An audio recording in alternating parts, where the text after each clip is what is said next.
Oh, Manila boy! Oh, pre. Balita ko.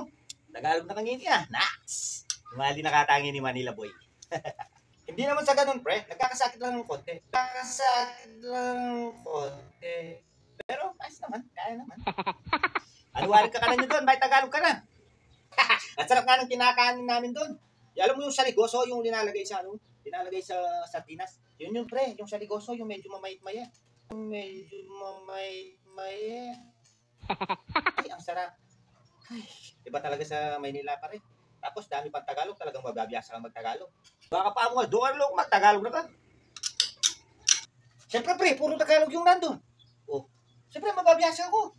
Siyempre mababiyasa ako. Oh, ito naman. Paano ko di mababiyasa? Aldo ko silang daramdaman. Oh, tapos yun, nabiyasa ko kahit 2 araw lang ako doon. Kahit pa mo pag mayabang mo itang sinagiging LRT, sino kulab kagit ang lalam. Hindi ako sumuklab, pre. Ginawa ko talaga yon para magbilib lang ako. Siyempre, paano naman?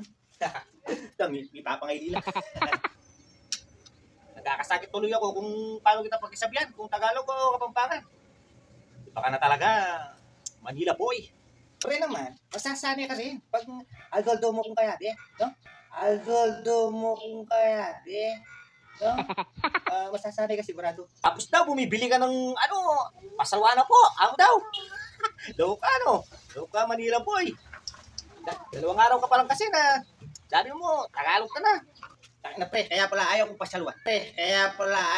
pasalwa. Tagalog siya, hindi niya maintindihan. Kasi sabi ko, salwa na po. Ayaw kong pabilhan dahil Tagalog pala. Yun. Hanggang umalis na lang ako, di ka makikindihan. O tapos nung bumalik na ako, doon pa lang naintindihan. No? Kaya kahit 2 days pa lang ako, talagang alam ko na lahat yung Tagalog. Iba to eh.